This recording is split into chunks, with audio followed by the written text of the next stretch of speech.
berjanji bahwa saya akan menjunjung tinggi dan mempertahankan derajat, nama, kehormatan, dan jiwa kesatuan para komandan.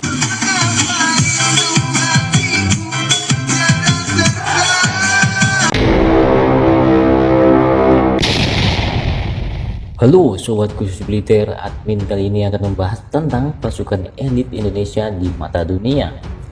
Apakah dunia segan dengan pasukan elit Indonesia? Mari kita bahas di video ini. Kehebatan militer Indonesia memang sudah terdengar hampir di seluruh dunia. Berdasarkan data dari Global Firepower, militer Indonesia berhasil menduduki peringkat ke-16. Nah, kemampuan tentara Indonesia memang sudah tak diragukan lagi. Selain difungsikan untuk menjaga keutuhan Republik Indonesia, TNI juga punya peran dalam mengenai konflik-konflik internasional, membawa nama baik Indonesia. Bahkan militer dari berbagai negara ini juga mengadakan latihan bersama. Latihan keras TNI, khususnya Komando Pasukan Khusus yaitu Kopassus, sangat dikenal di belahan dunia, bos. Dari ketahanan di berbagai kondisi dan bagaimana mengatasi tembakan bertubi-tubi, Indonesia sudah lama kesohor dengan Kopassusnya yang menjadi salah satu pasukan terbaik di dunia. Ternyata di dalam satuan elit itu ada sebuah unit khusus yang sifatnya sangat tersembunyi. Dibilang sangat rahasia karena tugasnya berhubungan dengan operasi dan peperangan intelijen. Pasukan inilah yang digerakkan oleh pemerintah Indonesia pada saat terjadi konflik dengan pasukan militan PGRS dan Paraku. Prajurit pasukan khusus bukanlah tentara biasa. Mereka adalah orang-orang pilihan untuk melakukan operasi terberat dan paling rumit di dunia. Semua organisasi internasional untuk keamanan dunia, NATO, mengabarkan mereka sebagai kegiatan militer yang dilakukan oleh pasukan khusus yang ditunjuk, diawaki dengan personel pilihan, menggunakan taktik yang tidak konvensional. Unit-unit tersebut jelas melampaui kegiatan militer normal. Salah satu negara yang memiliki pasukan elit seperti itu adalah Indonesia. Dan tim tersebut masuk dalam daftar pasukan khusus yang tangguh dari seluruh dunia. Nah, Kopassus merupakan satuan komando tempur yang dimiliki oleh TNI Angkatan Darat. Pasukan ini merupakan pasukan khusus gerakan cepat dalam setiap medan, menembak cepat, pengintaian, dan anti-teror. Prajurit Kopassus dikenal dengan baret merahnya sehingga mendapat sebutan pasukan baret merah. Moto yang dimiliki Kopassus adalah berani, benar, dan berhasil. Pasukan ini menjadi salah satu pasukan yang paling diandalkan militer Indonesia. Untuk masuk dalam satuan ini tidaklah mudah, bos. Perlu proses seleksi yang ketat. Tidak ada seorang pun yang sebelumnya bisa membayangkan hal-hal yang akan mereka hadapi sebagai seorang Kopassus. Semua berkata sama, mutlak tanpa pengecualian. Meskipun kalau dibayar 1 miliar mereka tidak akan mau lagi menjalani pendidikan komando selama 7 bulan itu. Demikian kutipan dalam buku Kopassus untuk Indonesia. Nah, pendidikan Kopassus dijalani selama 7 bulan. Mereka akan menjalani pendidikan 2 tahap, yaitu tahap 1 dan tahap 2. Selama itu pula siswa tak bisa berhubungan dengan keluarga, kerabat, dan teman. Nah, jadi selama 7 bulan itu mereka akan sering berhadapan langsung dengan para pelatih di Batu Jajar, Situ Lembang, Cilacap, dan Nusa Kambangan.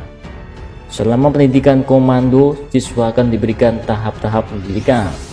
Tahap-tahap itu seperti tahap basis, teori tentang kemampuan prajurit komando yang berisi ilmu medan, menembak, pengetahuan senjata ringan, dan pengetahuan demusili.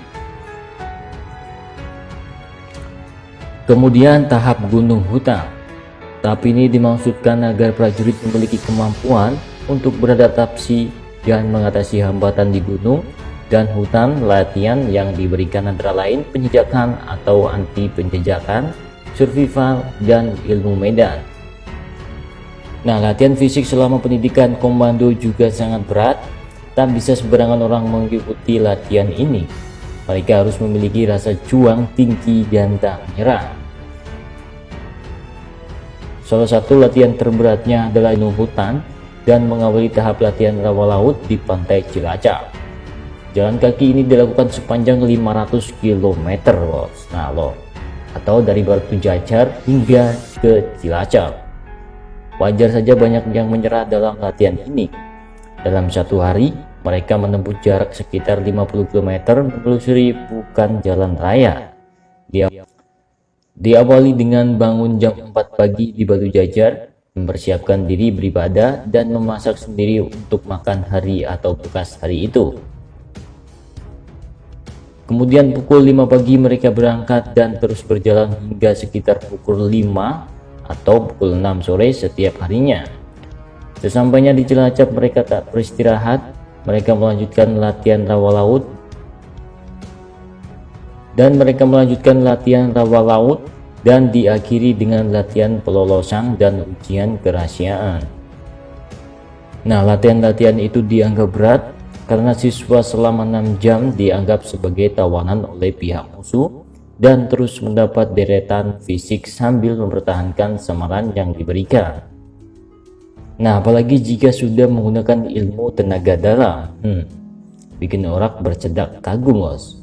Itu merupakan kebudayaan di Indonesia yang masih terjaga hingga saat ini. Ilmu kanuragan yang diaplikasikan beberapa orang ke aksi debus sudah kerap dipertunjukkan di khalayak ramai. Satu di antaranya digunakan pasukan Tentara Nasional Indonesia (TNI). Satuan khusus TNI Angkatan Darat ini yaitu Komando Pasukan Khusus atau Kopassus, terkadang menggunakan ilmu itu dalam atraksinya. Saat mempertontonkan aksi itu, tentara dan pasukan elit asing serta para jenderal Amerika keheran-heran. Mereka menyebut ilmu itu sebagai ilmu hantu Nah, dan jenderal-jenderal besar Amerika Serikat di Pentagon mencurigai aksi yang dipertunjukkan Kopassus, seperti kebal benda tajam, memakan beling, sampai melakukan hal mengerikan seperti menyantap ular hidup. Bahkan lewat aksi kanuragan itu, seorang anggota Kopassus pernah memecahkan sebuah rekor. Aksi spektakuler dilakukan anggota Kopassus 2 tahun lalu itu masuk rekor dunia dan mengundang decak kagum.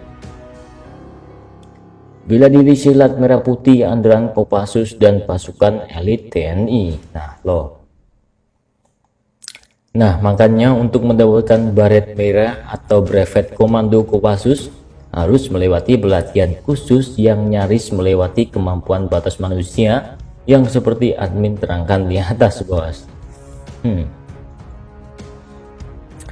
Pasukan elit Kopassus memiliki 3 grup yang mempunyai tugas berbeda, yakni grup 1, grup 2, dan grup 3. Di antara ketiganya hanya grup 3 lah yang memiliki keahlian tambahan, yaitu spesialisasi intelijen dan peperangan rahasia. Sementara itu grup 1 dan grup 2 memiliki fungsi dan tugas pokok yang sama, yakni para komando atau disingkat Prako yang memiliki kemampuan seperti operasi lintas udara hingga penyerbuan amfibi dari laut.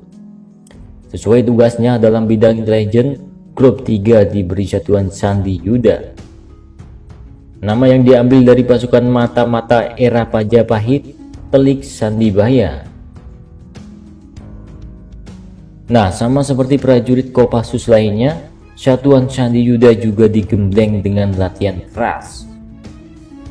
Di antaranya adalah kursus para, 2,5 bulan sekolah komando, 7 bulan ditambah kursus lainnya seperti PH, yaitu perang hutan, dan perang jarak dekat, sekolah tempur khusus, dan pendaki serbu. Karena digunakan untuk operasi intelijen, satuan Sandi Yuda dibekali dengan spesialisasi tambahan seperti penyamaran, navigasi, dan bela diri khusus. Para prajurit pun kerap dikirim belajar ke luar negeri seperti Amerika, Jerman, dan Inggris bos. Nah,